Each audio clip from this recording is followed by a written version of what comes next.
Sekilas gambaran tentang AKM atau Asesmen Kompetensi Minimum. AKM dan survei karakter terdiri dari soal-soal yang mengukur kemampuan bernalar menggunakan bahasa atau literasi, kemampuan bernalar menggunakan matematika atau numerasi, dan penguatan pendidikan karakter. Bentuk soal AKM akan diperkenalkan kepada siswa yang mengikuti simulasi UN tahun ini, sehingga ada kemungkinan pula bentuk-bentuk soal tersebut juga akan keluar saat UN utama nanti. Sedangkan bagi guru juga akan diperkenalkan bentuk soal AKM sebagai gambaran bagaimana mengelola proses pembelajaran ke depannya dan bagaimana melakukan penilaian dengan bentuk soal AKM. Bentuk soal AKM yang diperkenalkan kepada guru tidak terbatas hanya untuk guru mata pelajaran yang di UN-kan saat ini, akan tetapi untuk semua guru mata pelajaran.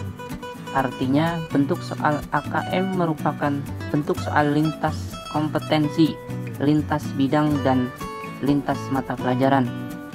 Tidak lagi membedakan mata pelajaran secara signifikan, akan tetapi melihat sebuah kompetensi sebagai gambaran utuh dari puzzle berbagai mata pelajaran. Mata pelajaran yang ada akan menjadi tools untuk membentuk kompetensi tersebut. Menurut Pak Menteri, asesmen kompetensi minimum atau AKM adalah kompetensi yang benar-benar minimum, di mana kita bisa memetakan sekolah-sekolah dan daerah-daerah berdasarkan kompetensi minimum. Kompetensi minimum ini dibutuhkan oleh siswa untuk bisa belajar apapun materinya. Ini adalah kompetensi minimum yang dibutuhkan murid untuk bisa belajar apapun mata pelajarannya. Selanjutnya, Pak Menteri juga menjelaskan bahwa AKM ada dua, yaitu literasi, yaitu baca tulis, dan numerasi.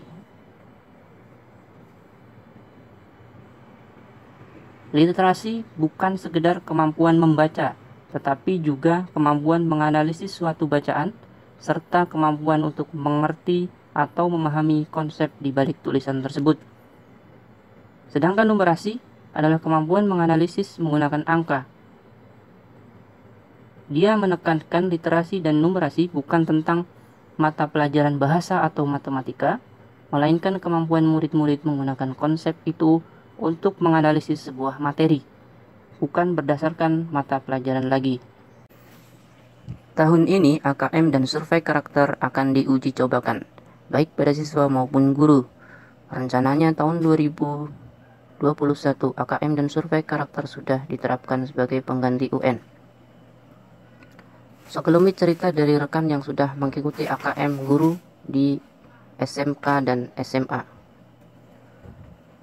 Setelah submit, ada perintah mulai mengerjakan. Benar juga, redaksi soalnya panjang-panjang, bahkan ada yang sehalaman, banyak gambar, grafik, tabel, dan diagram. Menjawabnya pun ada yang dengan mencentang, boleh lebih dari satu. Ada yang memilih salah atau benar, pilihan ganda, dan ada pula yang uraian. Untuk yang jawaban berupa uraian, ini dibatasi jumlah karakternya. Soal hanya durasi 30 menit. Tetapi yaitu, kita harus membaca dan memahami stimulusnya terlebih dahulu. Terkadang harus mengulang agar lebih mengerti. Ketika menjawab pun, kita terlebih dahulu harus membandingkan, mengidentifikasi, menganalisa, dan juga menyimpulkan terhadap permasalahan yang ditanyakan. Hal itu tidak bisa dilakukan dengan tergesa-gesa. Kita pun benar-benar harus berkonsentrasi agar bisa menalar dengan baik. Setelah selesai, ternyata masih ada soal sesi berikutnya, yaitu survei karakter. Jumlahnya 13 buah dengan durasi 30 menit. Kali ini berupa soal pilihan ganda yang berisi kasus-kasus yang redaksinya lebih pendek. Tepatnya soal-soal yang sesi 2 ini mengarah pada penilaian kepribadian. Jadi, kita diminta memilih alternatif jawaban yang menurut kita tepat untuk menyelesaikan permasalahan yang ditanyakan. Itulah gambaran soal AKM dan survei karakter. Semoga dapat memberikan pencerahan.